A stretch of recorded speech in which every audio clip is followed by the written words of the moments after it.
Il y en a qui prennent la décision de ne plus prier par rapport à ça. De ne plus chercher Dieu. Il y a des gens qui disent, j'accepte. C'est la croix que je porterai. Ça sera ça ma vie. J'aimerais dire non. Le Dieu de Anne est vivant. Il changera cette situation. Si le temps de l'humiliation s'est allongé, ça veut dire que le temps de la gloire aussi va s'allonger. Plus on t'a vu au plus bas, plus on te verra au plus haut par la grâce de Dieu. Dieu changera cette situation. Je vous salue au nom précieux de notre Seigneur Jésus. Alléluia. Amen, amen. Est-ce que tu peux le faire à gauche et à droite? Alléluia. Tu souhaites un bon dimanche à ton frère, à ta sœur. Tu lui dis que l'Éternel est vivant. Alléluia. Amen, amen. Aujourd'hui, c'est le dernier dimanche du mois de novembre. Alléluia. Et déjà, la semaine prochaine, c'est le mois de décembre. Et le jeudi 1er décembre, nous commençons notre marathon de prière. Alléluia. Le tout dernier de cette année. Nous n'en avons que 2 chaque année. Amen, amen. Alléluia. Et aujourd'hui, nous voulons déjà introduire ce marathon de prière en essayant de nous entretenir sur le thème qui nous a été proposé. Alléluia. Le marathon de prière que nous introduisons aujourd'hui va tourner autour d'un personnage merveilleux. Alléluia. Il s'agit de Anne, la maman de Samuel. Alléluia. Anne, la maman du prophète Samuel. Vous savez, son histoire est tellement édifiante. Alléluia. Chacun de nous, en lisant Anne, en lisant ce qui s'est passé dans sa vie, comment Dieu a exaucé sa prière. Chacun de nous, même si tu n'es pas un étudiant en théologie, tu peux donner un thème. Alléluia. Il y en a qui peuvent dire, le thème c'est de la stérilité à la fertilité. C'est un exemple. Le Dieu de Anne, par exemple. La prière de Anne, il y a plusieurs. Alléluia. Mais pour ce marathon, nous allons exploiter cette histoire sous le thème le Dieu qui ôte la honte. Alléluia. Le Dieu qui enlève la honte. Le Dieu qui fait disparaître la honte. Alléluia. Alors je vous propose 2 textes ce matin sur lesquels nous allons nous entretenir. Pour ceux qui écrivent, nous prenons 1 Samuel. 1 Samuel 1, 1 à 7. 1 Samuel 1, 1 à 7. Nous avons aussi 1 Samuel 2, 1 à 5. Nous reviendrons pendant la semaine sur ce passage plusieurs fois. Aujourd'hui, nous ne faisons que introduire. 1 Samuel 1, 1 à 7 et 1 Samuel 2, 1 à 5. Si vous le voulez bien, j'aimerais lire pour nous tous. J'ai la version Thomson aujourd'hui. La Bible dit ceci. 1 Samuel 1, verset 1. Il y avait un homme de Ramathaïm Tsophim de la montagne d'Éphraïm nommé Elkana, fils de Jéroham, fils d'Eliou, fils de Tohu, fils de Tsouf, Phrasien. Il avait 2 femmes. On commence par ça directement. Le nom de l'une était Anne et le nom de la deuxième, j'aime ma version, la deuxième, Pénina. Pénina avait des enfants, mais Anne n'avait point d'enfants. Chaque année, cet homme montait de la ville de Silo pour se prosterner devant l'Éternel des armées et pour lui offrir des sacrifices. Et là se trouvaient les 2 fils d'Éli, Ophni et Phiné, sacrificateurs de l'Éternel. Le jour où Elkana offrait son sacrifice, il donnait des parts à sa femme Pénina, ainsi qu'à tous ses fils et toutes ses filles. Mais il donnait à Anne une double part, une part double. Et pourquoi cela? Car il aimait Anne que l'Éternel avait rendue stérile. Verset 6, sa rivale ne cessait pas de lui causer du chagrin. Ça, c'est ma version. Pour qu'elle se révolte parce que l'Éternel l'avait rendue stérile. Toutes les années, il en était ainsi. Chaque fois qu'Anne montait à la maison de l'Éternel, Pénina lui causait du chagrin de la même manière. Alors elle pleurait et ne mangeait pas. 1 Samuel 2, 1 à 5. Anne pria et dit: mon cœur exulte en l'Éternel.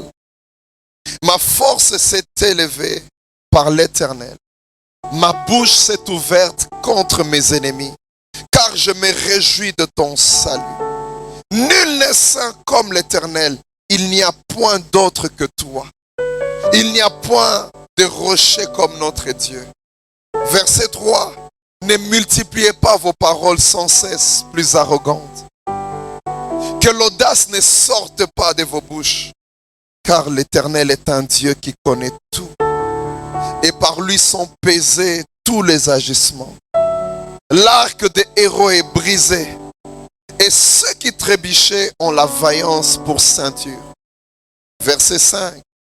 Ceux qui étaient rassasiés cherchent un gagne-pain, mais ceux qui étaient affamés ont du répit, ils sont rassasiés. Même la femme stérile enfante 7 fois, mais celle qui avait beaucoup de fils est flétrie. Acclamons la parole de Dieu. Le Dieu qui ôte la honte. Le deuxième passage que nous avons lu, on voit l'expression d'une femme soulagée, une femme délivrée, une femme qui a subi humiliation, mais dont la vie a été changée et relevée. Déjà au premier verset du chapitre 2, Anne, quand elle parle, elle est en train de dire: maintenant je peux parler devant les gens. Maintenant je peux dire quelque chose. Parce que Dieu a relevé ma force. Ma bouche maintenant peut s'ouvrir. Parce qu'avant, je ne pouvais rien dire. J'étais dans la honte, dans l'humiliation. Le verset 5, elle va encore plus loin et dit: ceux qui étaient rassasiés, dans d'autres versions on dit, ils commencent à chercher le pain. Mais nous qui étions affamés, on commence à manger jusqu'à se rassasier. Alléluia. Les choses ont changé. Elle dit, même la stérile, ça veut dire celle qui voulait avoir des enfants, mais son corps, sa nature, était incompatible avec cette joie de porter des enfants. Même celle-là, elle n'a pas enfanté un seul, mais elle en a enfanté 7.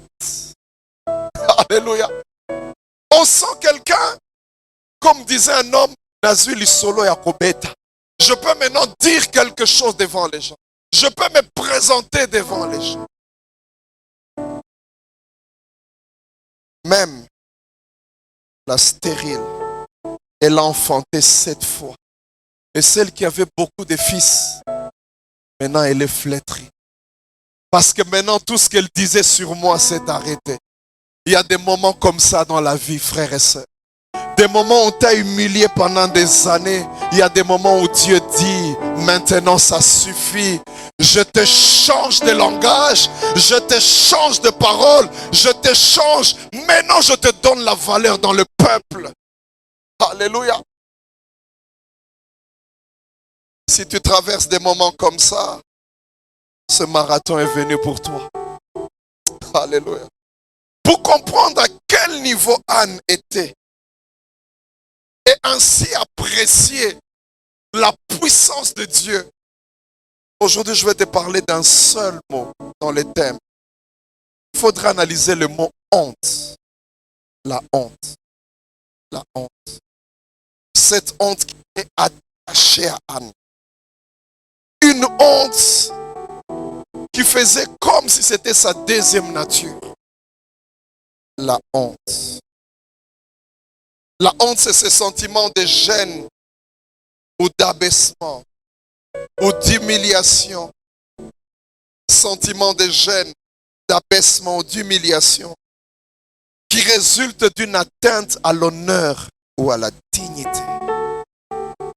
Tu es gêné, tu es humilié. Ce que tu ressens là, c'est ça qu'on appelle la honte. Tu sens qu'on a touché à ta dignité. On a touché à ton honneur. Et ce sentiment peut provenir de plusieurs circonstances. Alléluia. La découverte d'un secret que tu as toujours caché. Quelque chose que les gens n'ont jamais su. Quand les gens le découvrent, tu sens que ta honte tombe sur toi. Une face cachée, une action faite en secret. Et ça, frères et sœurs, quel que soit l'âge, la honte peut s'attacher à toi. Je me rappelle dans nos familles, on avait des... Je ne sais pas si aujourd'hui les jeunes font toujours ça. On avait des apprentis voleurs. Leur lieu de prédilection, c'était les marmites des mamans.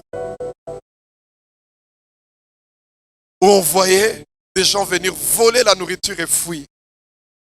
Quelque chose qu'on ne voyait jamais. Mais un beau jour, tu voles, tu te retournes, tu vois maman devant toi, tu as jeté dans la bouche. Et tu vois les joues gonflées. Tu ne sais même plus parler. C'est chaud dans la bouche, mais tu ne sais pas parler. Tu restes là. La honte, parce qu'on a découvert. Ah, la personne qui vole les morceaux de viande, c'est toi. C'est des jours où on s'enferme dans la chambre, on ne veut même plus sortir. La honte qu'on voit un homme surpris en flagrant délit d'adultère.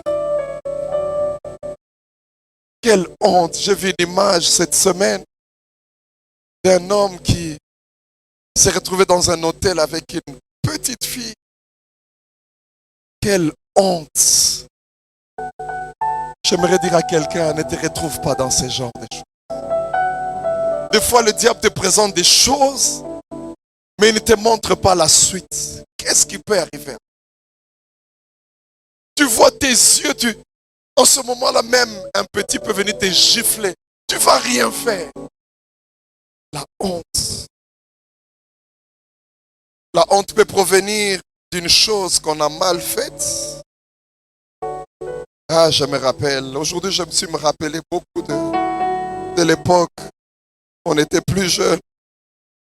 Tu passes devant pour une récitation. Les corbeaux et les renards. La première phrase, la deuxième, la troisième. Elle ne vient pas. Les gens commencent à te regarder. Tu n'as plus rien à dire. Tu as honte. Que dire des fautes d'orthographe en français? Je me rappelle toujours de cette blague. Passe au tableau. Tu dis la banane. On dit hey. Tu dis hey. Tu changes, tu dis le banane. Hey. Tu regardes les gens, tu dis banane. Tu enlèves l'article. Alléluia. C'est des hontes, des situations qui montrent d'où peut provenir la honte. On peut multiplier plusieurs exemples. Dans ta vie, peut-être que tu en as plusieurs. Mais quand il s'agit de Anne, c'est un autre niveau de honte. C'est différent. Anne avait honte, était humiliée, parce qu'elle était incapable incapable de se valoriser dans la société. Elle n'avait pas de valeur. Même si son mari l'aimait autant, pas de valeur. Et ça, c'est terrible. Ça, c'est plus que les autres situations. Pourquoi? Parce que si tu volais, pour que ta honte cesse, tu arrêtes seulement de voler. Si tu n'arrivais pas à faire quelque chose, tu commences à t'exercer, ça s'arrête. Mais ici, Anne, elle était incapable. Je m'imagine qu'à l'époque, il y avait des produits que les femmes prenaient pour faire venir la fertilité, pour qu'on puisse avoir des enfants, un peu comme on fait aujourd'hui. Je m'imagine à chaque fois qu'elle se disait, ce mois c'est le bon, cette fois-ci c'est la bonne. Ça ne marche pas. Incapable. Vous vous imaginez dans une société comme celle d'Israël. Une société qui est basée, qui s'appuie sur des paroles comme on dit dans Exode. Dans ton pays, il n'y aura ni femme qui avorte, ni femme stérile. C'est une société où on valorisait ce genre de paroles. Mais toi, tu te retrouves stérile là où Dieu avait dit il n'y aura pas de femme stérile. Vous vous imaginez un peu ce qu'elle ressentait. Les gens pouvaient dire, tu as déjà béni, mais toi, tu dois avoir un problème. J'aimerais dire à quelqu'un, quand tu vois quelqu'un passer par des moments difficiles, ce n'est pas toujours les péchés. Ce n'est pas toujours ça. Il y a des choses qui arrivent. Toi-même, tu te poses la question, qu'est-ce qui m'arrive?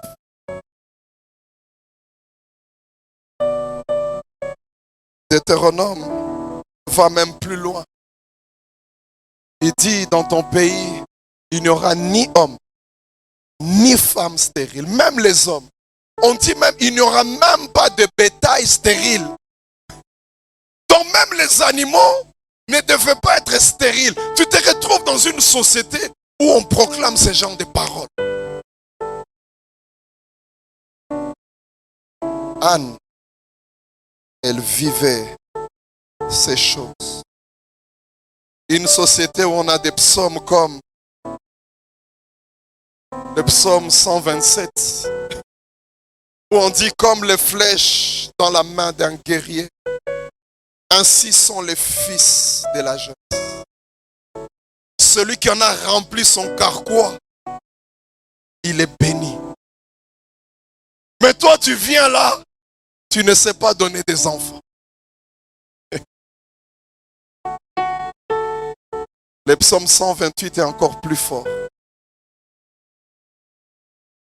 La Bible dit ceci. Ta femme est comme une vigne féconde. Quand Anne se regarde, moi je suis quel genre de vigne? Je m'imagine dans les temps d'adoration, parce que les psaumes, c'était des cantiques qu'on chantait dans les cultes. Imaginez, Anne vient dans un culte où le groupe d'adoration a préparé ces cantiques. On ne pouvait pas enlever ça à cause de Anne. Ce n'est pas parce que tu ne te maries pas qu'on va cesser de célébrer les mariages. On va continuer à les célébrer. Imagine le groupe d'adoration qui a préparé ces cantiques. Nous bénissons Dieu. Femme est comme une vigne féconde dans l'intérieur de ta maison. Tes fils sont comme des plants d'olivier. Anne n'a pas de fils autour de ta table. Et le verset 4, on dit, c'est ainsi que bénit l'homme qui craint l'Éternel. Je m'imagine son mari quand il se regardait, il se disait, est-ce que je suis béni ou je ne suis pas béni?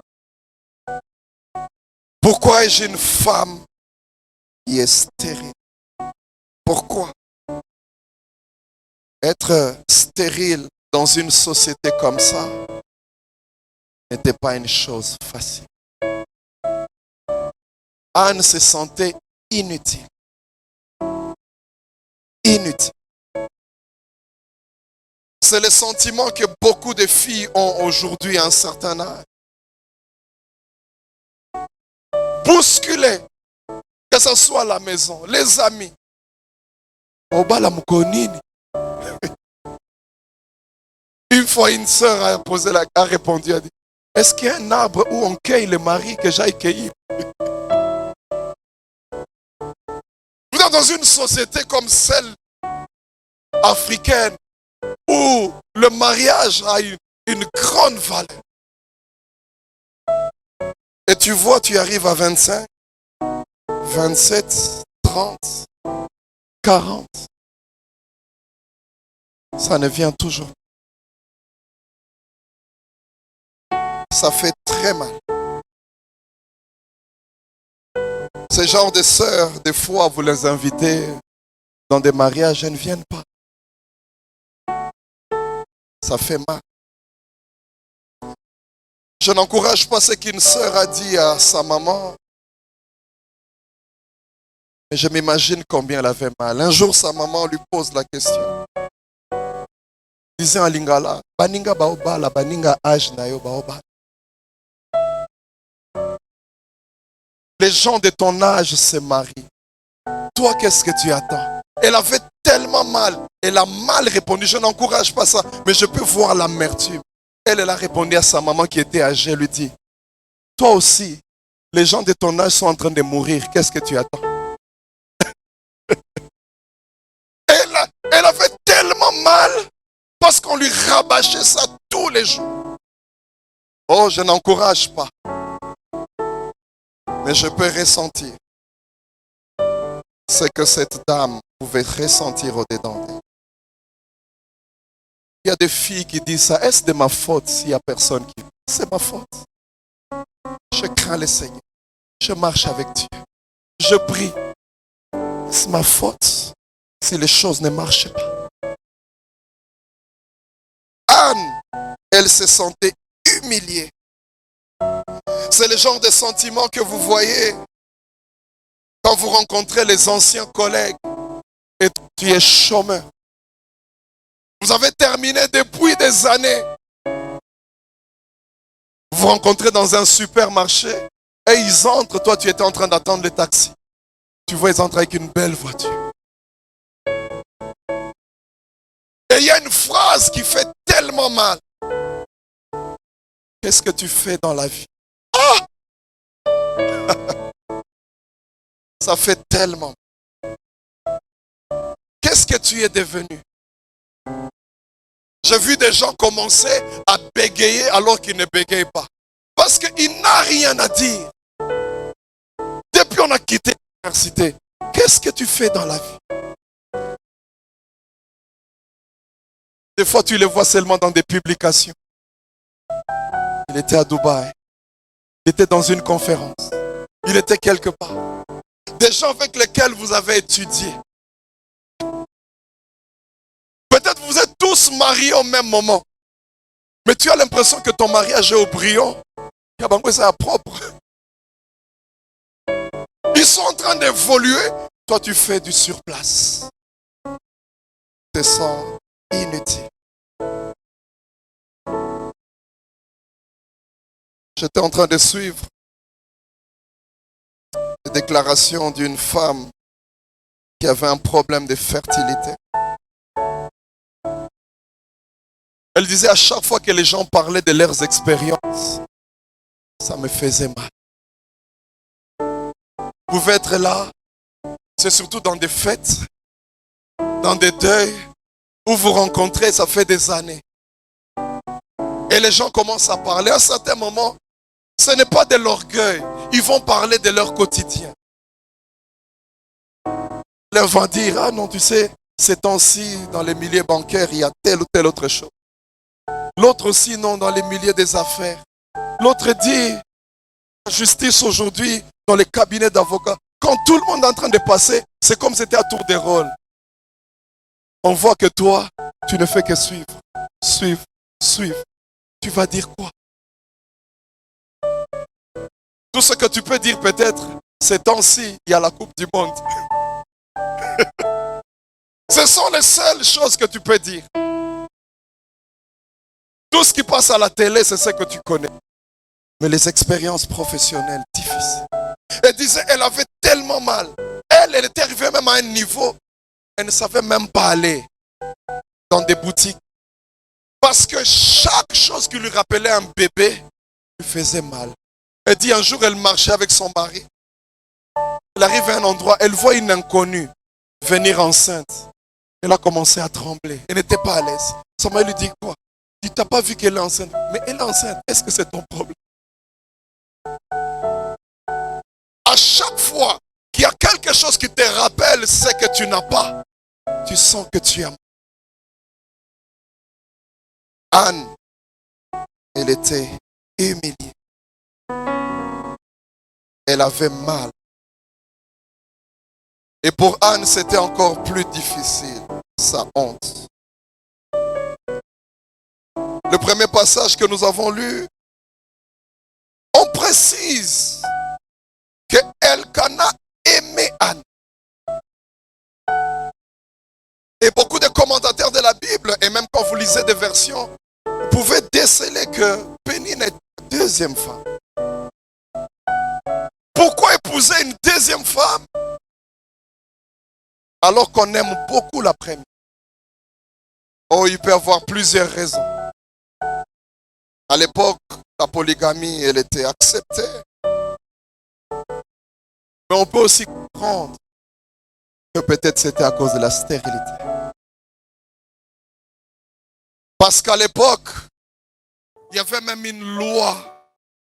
Si le grand frère mourait sans donner des enfants, le petit frère pouvait épouser. Parce que les enfants, il devait y en avoir. C'était une société où les stériles, elle était minimisée. Minimisée. C'était tellement visible. Visible. Et on voit une Pénine qui vient à la maison. 3 mois après, elle commence à cracher de la salive.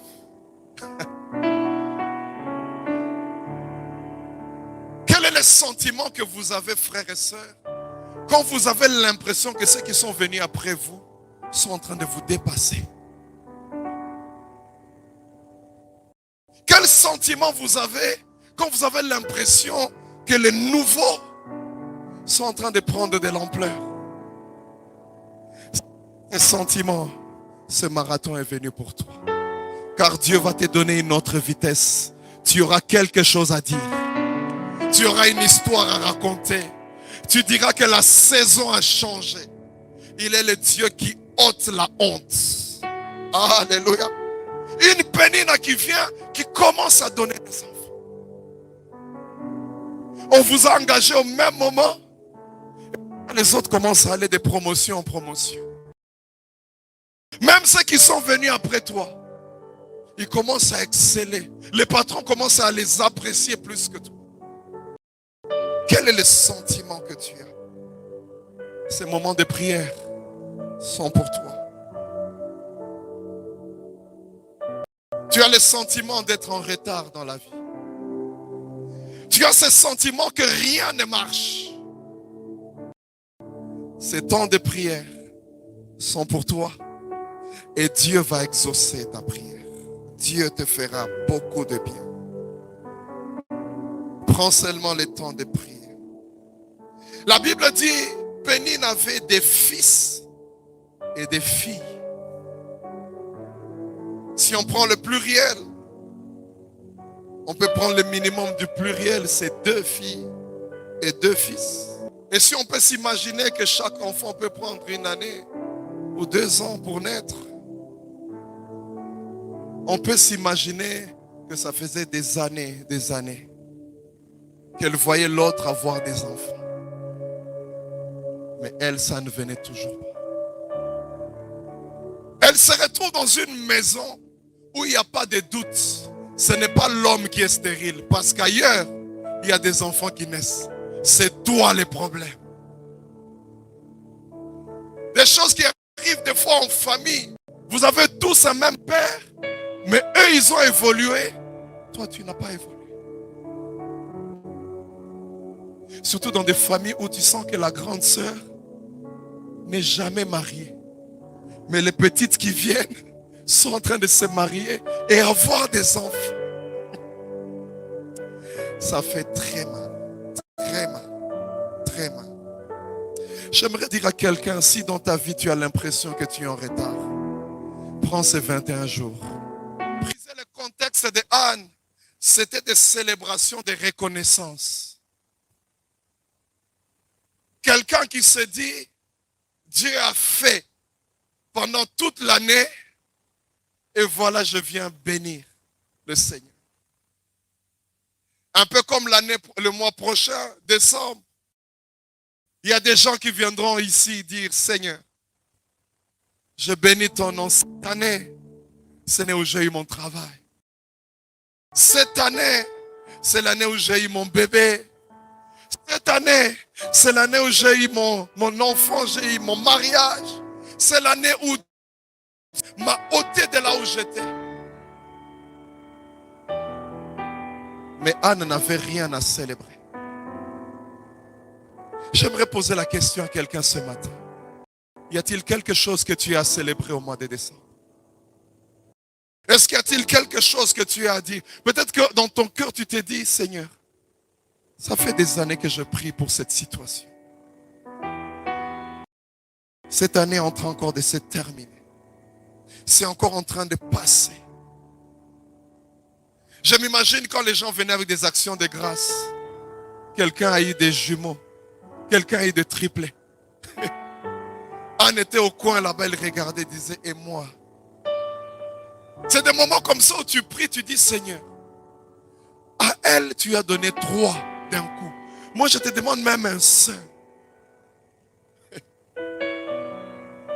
Je me rappelle de ces sentiments. Un jour, un de mes amis est venu me voir. J'étais au chômage.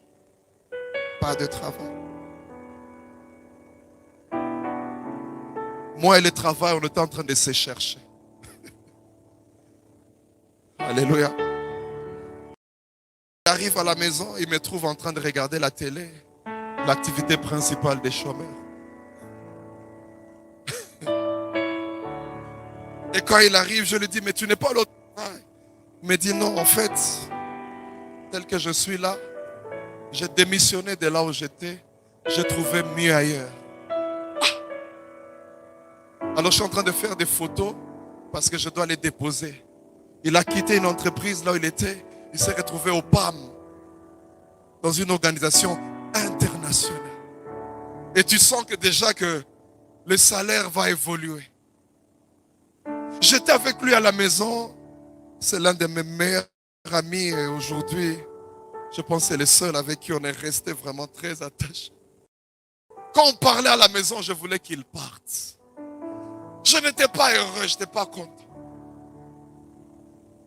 Et quand il a dit qu'il partait, j'ai dit, ok, allons-y. Je l'accompagnais, il parlait, il m'expliquait. Il faisait un témoignage pour qu'on se réjouisse ensemble. Mais comment je vais me réjouir? Vous savez, Anne, c'était encore à l'époque où il n'y avait pas autant de bruit comme aujourd'hui. Si Anne devait vivre l'époque des baby showers, où les gens portent des choses, où on met des ballons, on est en train d'accueillir l'enfant, Anne n'allait jamais venir. Alléluia. Cet homme, je voulais qu'il parte. Quand je suis rentré, j'ai pleuré. Vous me dites, vous êtes chômeur, mais c'est la femme qui travaille. Donc tu étais conscient que les loyers, tout payé par la femme. Alléluia. J'ai vécu ces choses, frère. J'ai vécu. Et ce n'est pas facile. Pas facile. Quand je suis rentré, j'ai dit à Dieu, Seigneur, lui, il avait un travail, il a démissionné pour aller ailleurs. Moi, tu ne veux même pas me donner un. Il y a une fois, on a fait une prière. On était à trois amis. On avait terminé l'université. On est allé à Matondo, pour ceux qui aiment bien les retraites, connaissent cet endroit. On n'avait même pas l'argent pour louer une chambre. On a demandé à un frère qui avait loué, dit, cède-nous quelqu'un. C'était bizarre. On était tous fiancés, mais toutes nos fiancées avaient du travail, sauf nous les maris.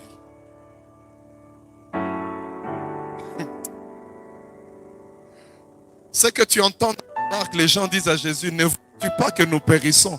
Nous avons dit ça à Jésus.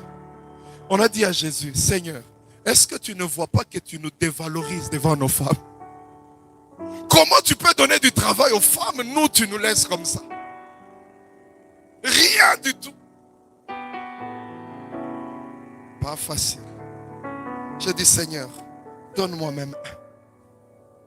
Tu peux t'imaginer un peu la vie que subissait cette femme, Anne. Je disais, pour comprendre la puissance de Dieu, l'action de Dieu dans sa vie, il fallait comprendre ce qu'elle vivait. Vous savez, pour avoir des enfants, c'est Dieu qui donne. C'est Dieu qui donne. Tu peux appliquer tout ce que tu veux. Aujourd'hui, il y a des gens qui font appel à la technologie, insémination. Mais il y a des gens qui viennent de l'argent. Moi, je connais des témoignages. Mais ça ne marche pas. 13 000 euros partis comme ça. 20 000 euros partis comme ça. 40 000 euros partis. Mais l'enfant ne vient pas. Mais tu vois une folle qui est dans les poubelles. Elle est comme ça. Tout qui a l'argent pour entretenir les enfants, pour leur acheter même une chambre à coucher. Des fois, on voit le bleu pour les garçons. Il y a des chambres. Tu regardes la chambre d'un enfant, tu te dis, c'est un palace ou c'est quoi? Il y a des femmes comme ça. Elle n'est même pas enceinte, mais elle commence à travailler déjà la chambre. Et les enfants ne viennent pas. Incapables. Stériles. Problème de fertilité. Et Anne vivait ces choses. Un jour, son mari lui a dit, pourquoi est-ce que tu ne manges pas? Vous savez, quand on vit ces choses, on est souvent seul. Même ton mari ni ta femme ne peut te comprendre. Et des fois même les gens qui viennent chercher à t'encourager, tu as l'impression que c'est comme une agression. Tu n'es plus à l'aise. On vient te prendre les mains, on va prier pour ton mariage. J'aimerais que tu t'aimes. Ça te fait mal, tu te rappelles encore. Hey, on va prier pour que tu aies... Je suis encore chaud. Frères et sœurs, son mari lui dit, pourquoi est-ce que ton cœur est-il attristé? Est-ce que moi, je ne vaux pas pour toi mieux que 10 fils? Anne pouvait dire dans son cœur, est-ce que tu sais que toi tu as des enfants, moi je n'en ai pas? Parce que lui il avait des enfants avec Péniel. Moi je n'en ai pas. Il y a des choses que les gens ne savent pas qui sont dans ton cœur. Comme disent les Quinois, ça ne fait que faire mal au fond du cœur. Il y en a qui prennent la décision de ne prier par rapport à ça. De ne plus chercher Dieu. Il y a des gens qui disent, j'accepte. C'est la croix que je porterai. Ça sera ça ma vie. J'aimerais dire non, le Dieu de Anne est vivant. Il changera cette situation. Si le temps de l'humiliation s'est allongé, ça veut dire que le temps de la gloire aussi va s'allonger. Plus on t'a vu au plus bas, plus on te verra au plus haut par la grâce de Dieu. Dieu changera cette situation. Des hommes qu'on a appelés inutiles dans la famille. Inutiles. Des grands frères qu'on n'invite jamais dans les réunions de famille. Tu vas venir faire quoi? Quand on va dire qu'il faut contribuer pour les deuils, toi tu vas commencer à te gratter. À chaque fois qu'on sort un montant, tu as l'impression qu'on est en train de t'agresser. Non, c'est le montant standard. Oh, nous avons besoin de 50 $. Déjà, tu commences à regarder les gens avec colère. Pourquoi vous demandez beaucoup comme ça? On a regardé le budget. On s'est dit, si on divise par le nombre de gens, c'est ça qu'on peut donner. Tu es déjà fâché. Il y a des jours où on s'est dit, bon, essayons de voir. Ça, c'est encore pire. Vous êtes à 10, on dit comme c'est 500 $, chacun va donner 80.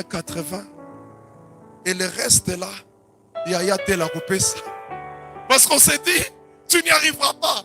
C'est par compassion et par amour. Ça aussi, ça t'enfonce encore. Maintenant, on ne sait plus comment faire avec toi dans la famille. On ne sait plus.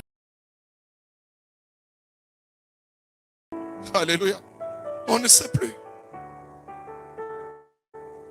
Surtout quand on t'appelle, parce qu'on s'est dit, on va te vexer. On ne t'appelle plus. Là encore, c'est pire. On va faire comment? Alléluia. Si tu as déjà senti ces choses, si ce sont des choses que tu vis, ce marathon est venu pour toi. Afin que Dieu change cela. Quand je préparais ce message, je suis en train de dire à Dieu, Seigneur, ce que je veux dire aux gens, pour moi, ce ne sont que des exemples. Mais pour des gens, ce sont leur vie.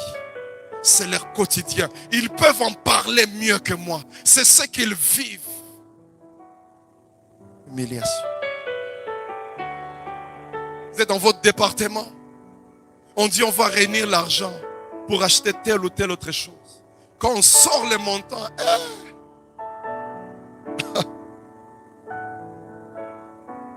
Alléluia. Dieu va te changer de saison. Dieu va changer ces choses, ces saisons. Il va enlever cette honte que tu as toujours vécue. La Bible dit ce jour-là, Anne s'est levée. J'aimerais dire que c'est la meilleure décision. Ça fait un temps où tu en parles aux gens. Le temps est venu où tu commences à en parler à ton Créateur. À celui qui t'a appelé. À celui qui t'a gardé en vie. À celui qui a dit ces choses. Celui qui a dit il n'y aura pas de femme stérile. Moi je me retrouve stérile. Alors change ma situation, Seigneur. Tu as dit vous serez toujours la tête et jamais la queue. Moi je me retrouve à la queue. Change ma situation, Seigneur. La Bible dit ce jour-là, elle a prié pendant que les gens... Elle va manger pourquoi? Il y a des gens comme ça, tu as des problèmes, mais quand on te dit jeûnons, tu manges à l'aise. Alors que tu as un sérieux problème dans ta vie. Il y en a qui ont des liens de famille.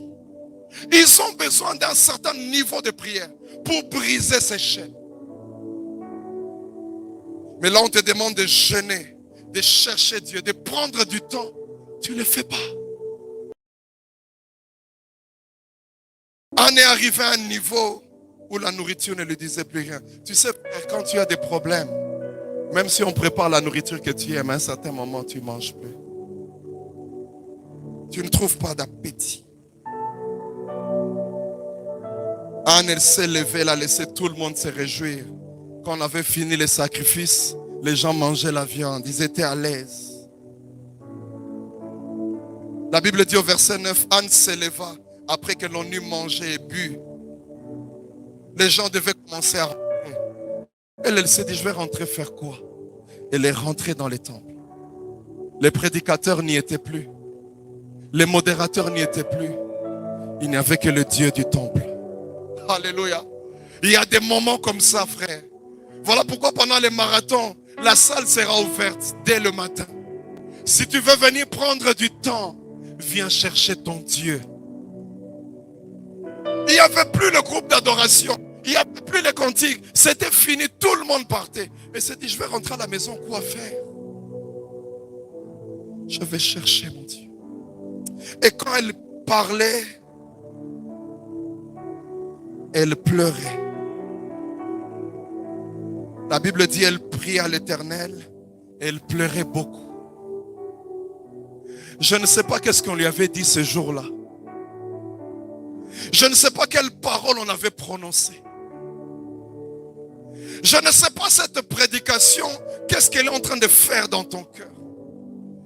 Mais je suis content parce que ça va te pousser à l'accomplissement. Peut-être ces jours-là, on l'avait tellement humilié. Elle s'est dit non, non, non.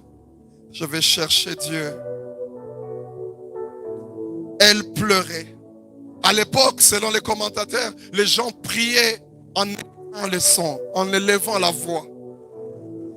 Mais elle n'y arrivait plus. Je ne sais pas si sa voix était déjà cassée. Je ne sais pas si elle avait honte. Vous savez, il y a des choses pour lesquelles tu peux avoir honte de prier en public. Imagine-toi si tu es une jeune femme, tu as un problème, tu fais pipi au lit, tu es déjà grande. Il sera difficile que tu commences à prier, Seigneur. Les gens peuvent s'arrêter de prier et écouter d'abord. Donc cette sœur ici, elle fait pipi au lit. Peut-être qu'elle était en train de dire dans son cœur, Seigneur, je suis stérile. Dans un monde où, une société où la stérilité, elle était blâmable. Elle parlait comme ça. Seigneur, pourquoi ma vie? Pourquoi? Elle parlait à basse voix. Et de loin, l'homme de Dieu l'a vue. L'homme de Dieu a cru qu'elle était ivre. Il lui a reproché. Vous savez, Anne, c'est le genre qui me montre une certaine image. Ces gens de fidèles de l'église dont le pasteur ne connaît pas leurs problèmes. Élie, le pasteur, ne connaissait pas les problèmes. Je ne sais pas s'il avait déjà fait le suivi dans la maison de Anne. S'il connaissait, il allait se dire, cette femme, je suis sûr qu'elle est en train de pleurer à cause de ça. Viens, on va prier. Mais elle a blâmé. Ôte ton vin jusqu'à quand tu vas te présenter comme ça devant les gens. Anne lui a dit, j'aime Anne, c'est une personne qui a le fruit de l'esprit. Si c'était toi, je ne sais pas ce que tu allais répondre au pasteur. Elle dit, non, mon Seigneur. Si tu me vois comme ça, c'est l'excès de ma douleur qui m'amène à parler comme ça. Je ne suis pas une fille, une femme légère, mais je suis une femme à l'esprit affligé. Je n'ai bu ni vin ni liqueur forte, mais je répandais mon âme devant l'Éternel.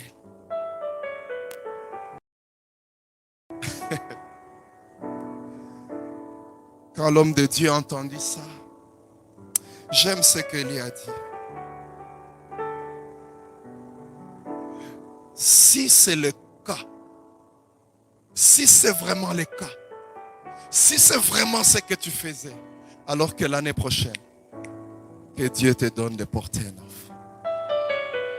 Alléluia. Amen, amen. J'aimerais dire à quelqu'un, Dieu fait encore des miracles aujourd'hui.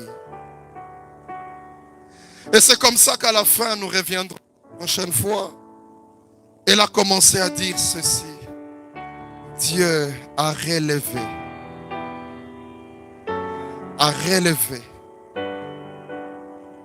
Il a relevé ma force.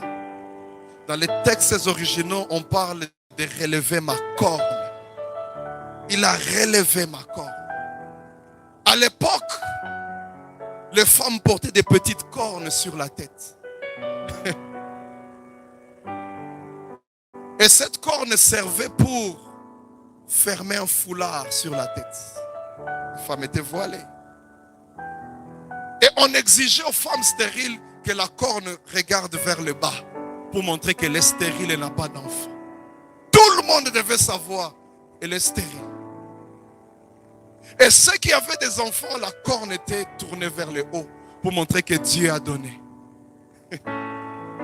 Quelle société! Et chaque fois qu'on voyait une femme avec une corne qui regardait la terre, on savait déjà que Amela Bilangi, elle n'aura jamais d'enfant. C'était visible partout. Et c'est comme ça qu'elle dit au verset 1, tu as relevé ma corne. Ma corne était comme ça, elle est relevée. Maintenant l'Éternel m'a donné une vie changée. Au-dedans de moi, c'était stérilité. Mais par la puissance de Dieu, on a commencé à parler de la fertilité. J'ai donné naissance à un enfant. Ce jour-là, elle est venue. Elle a mené l'enfant. Elle appelle Élie. Elle dit, Élie, je suis cette femme-là qui s'était née à cet endroit-là. Et voilà l'enfant. Voilà l'enfant. C'est pour cet enfant que je priais. Frères et sœurs, l'année prochaine, Dieu peut te visiter. Prends le temps de prier. Que Dieu bénisse sa parole.